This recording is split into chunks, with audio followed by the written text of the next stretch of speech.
ನಮಸ್ಕಾರ. ನಾನು ಡಾಕ್ಟರ್ ಸ್ನೇಹಾ ಲಾಡ್ ಚಿಕ್ಕೋಡಿ.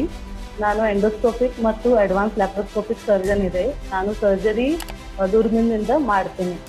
ಈಗ ನಾವು ಎಂಡೋಸ್ಕೋಪಿ ಬಗ್ಗೆ ಮಾತಾಡೋಣ. ಎಂಡೋಸ್ಕೋಪಿ ಅಂದರೆ ಏನು? ಎಂಡೋಸ್ಕೋಪಿ ಅಂದರೆ ಒಂದು ಸಣ್ಣ ಟ್ಯೂಬ್ ಮತ್ತು ಕ್ಯಾಮೆರಾದ ಸಹಾಯದಿಂದ ಹೊಟ್ಟೆ ಒಳಗಡೆಯಿಂದ ತಪಾಸಣೆ ಮಾಡ್ತೀವಿ. ಇದರೊಳಗೆ 2 ಪ್ರಕಾರ ಇರುತ್ತೆ. ಒಂದು ಅಪ್ಪರ್ ಜಿಎಸ್ಕೋಪಿ ಅಥವಾ ಗ್ಯಾಸ್ಟ್ರೋಸ್ಕೋಪಿ, ಸೆಕೆಂಡ್ ಲೋವರ್ ಜಿಎಸ್ಕೋಪಿ ಅಥವಾ ಕೊಲೊನೋಸ್ಕೋಪಿ. ಮೊದಲೇ ನಾನು ಗ್ಯಾಸ್ಟ್ರೋಸ್ಕೋಪಿ ಬಗ್ಗೆ ಹೇಳ್ತೀನಿ.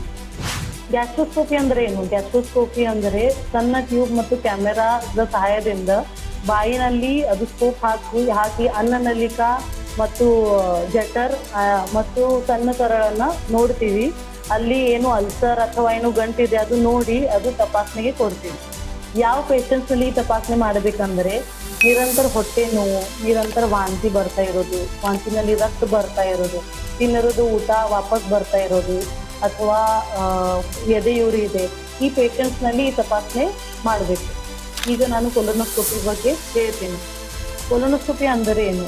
ಸಣ್ಣ ಟ್ಯೂಬ್ ಮತ್ತು ಕ್ಯಾಮೆರಾ ಗುದದ್ವಾರದಿಂದ ಹಾಕಿ ದೊಡ್ಡ ಕರಳನ್ನು ಒಳಗಡೆಯಿಂದ ನೋಡ್ತೀವಿ. ಈ ತಪಾಸಣೆಯಲ್ಲಿ ಏನು ಅಲ್ಸರ್ ಅಥವಾ ಗಂಟೆ ಇದೆ ಅದು ನೋಡಿ ಅದು ತಪಾಸಣೆ ಕೊಡ್ತೀವಿ. ಈ ತಪಾಸಣೆ ಯಾರು ಪೇಷಂಟ್ಸ್ನಲ್ಲಿ ಮಾಡಬೇಕಂದರೆ ಯಾರಿಗೂ ಕೆಲೆ ಹೊಟ್ಟೆ ನೋವು ಇದೆ ಅಥವಾ ಕಾಲು ಬದ್ಧತೆ ಇದೆ ಅಥವಾ ಬೇದಿ ಇದೆ ಅಥವಾ ತೂಕ ಕಡಿಮೆ ಆಗಿದೆ, ಆ ಪೇಷಂಟ್ಸ್ನಲ್ಲಿ ಈ ತಪಾಸಣೆ ಮಾಡಬೇಕು. ನಿಮಗೆ ಈ ಥರ ಏನು ತೊಂದರೆ ಇದ್ದರೆ ವಿಜಯ ದಕ್ಷತಾ ಹಾಸ್ಪಿಟಲ್ಗೆ ವಿಸಿಟ್ ಮಾಡಿ.